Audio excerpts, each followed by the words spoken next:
Hi friends, ഐപ്ലസിന്റെ പുതിയൊരു വീഡിയോയിലേക്ക് സ്വാഗതം. അപ്പോൾ മെക്കാനിക്കലുകാർക്ക് വേണ്ടിയിട്ട് ഓവർസിയർ ഗ്രേഡ് 2ഉം ഓവർസിയർ ഗ്രേഡ് 3ഉം നോട്ടിഫിക്കേഷൻസ് വന്നിട്ടുണ്ട്. അത് ഒരുമിച്ച് നമുക്ക് ഈ ഒരു വീഡിയോയിൽ പറയാം. ഓവർസിയർ ഗ്രേഡ് 2 ഉണ്ട്, ഓവർസിയർ ഗ്രേഡ് 3 ഉണ്ട്. രണ്ടും ഒരേ ക്വാളിഫിക്കേഷൻ തന്നെയാണ്, ഒരേ ആളുകൾക്ക് തന്നെ ഇത് അപ്ലൈ ചെയ്യാൻ സാധിക്കും.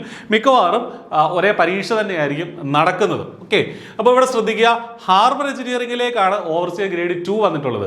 ഇറിഗേഷൻ എഞ്ചിനീയറിംഗിലേക്കാണ് ഓവർസിയർ ഗ്രേഡ് 3 വന്നിട്ടുള്ളത്. അപ്പോൾ 2 ഉണ്ട്, 3 വന്നിട്ടുണ്ട്. ഇതിന്റെ നെയിം ഓഫ് ദ പോസ്റ്റ് എന്താണ്?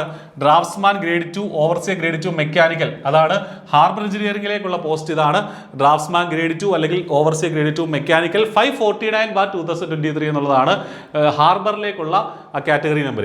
ഇനി ഇറിഗേഷനിലേക്കുള്ള കാറ്റഗറി നമ്പറാണ് 553/2023.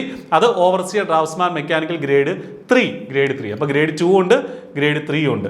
36 വയസ്സ് വരെയുള്ളവർക്ക് പരീക്ഷയ്ക്കായിട്ട് അപ്ലൈ ചെയ്യാനായിട്ട് സാധിക്കും. 2/1/1989 ശേഷം, ആ തീയതി ഉൾപ്പെടെ ഉള്ള അതിനുശേഷം ജനിച്ച ആളുകൾക്ക് ഇതിന് അപ്ലൈ ചെയ്യാം. 2007 ജനുവരി 1 മുൻപായിരിക്കണം എന്നുള്ളത് മാത്രം. അപ്പോൾ ഇതാണ് ഇതിന്റെ ബേസിക് ആയിട്ടുള്ള നോട്ടിഫിക്കേഷന്റെ കാര്യങ്ങൾ.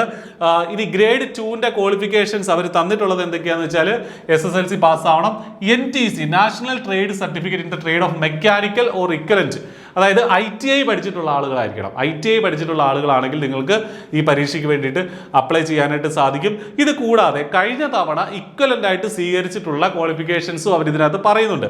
അതായത് NTC മെക്കാനിക്കൽ ഇക്വലന്റ് ആയിട്ട് ITI, ITC, പോളിടെക്നിക്, BTech ഒക്കെ സ്വീകരിച്ചിട്ടുണ്ട് അവർ. ഇത് കഴിഞ്ഞ റിക്രൂട്ട്മെന്റിൽ ഇത് ഇക്വലന്റ് ക്വാളിഫിക്കേഷൻസ് ആയിട്ട് സ്വീകരിച്ചിട്ടുണ്ട് എന്നുള്ളതാണ് പറഞ്ഞിരിക്കുന്നത്.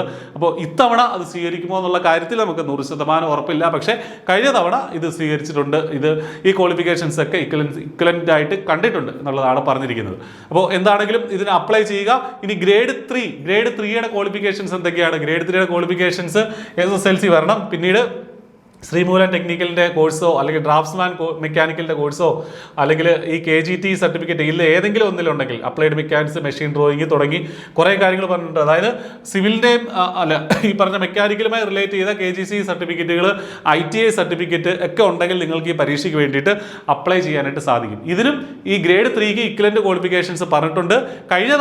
ഇത്തവണത്തെ അല്ല, കഴിഞ്ഞ തവണ ഇവർ പരിഗണിച്ചിട്ടുള്ള equivalent qualifications BTech, mechanical, automobile, production, poly, automobile, മെക്കാനിക്കലൊക്കെ ഇക്വലന്റ് ക്വാളിഫിക്കേഷൻ ആയിട്ട് കഴിഞ്ഞ തവണ ഇതൊക്കെയുള്ള ഉദ്യോഗാർത്ഥികൾ എടുത്തിട്ടുണ്ട് എന്നുള്ളതാണ് അതിൻ്റെ അർത്ഥം.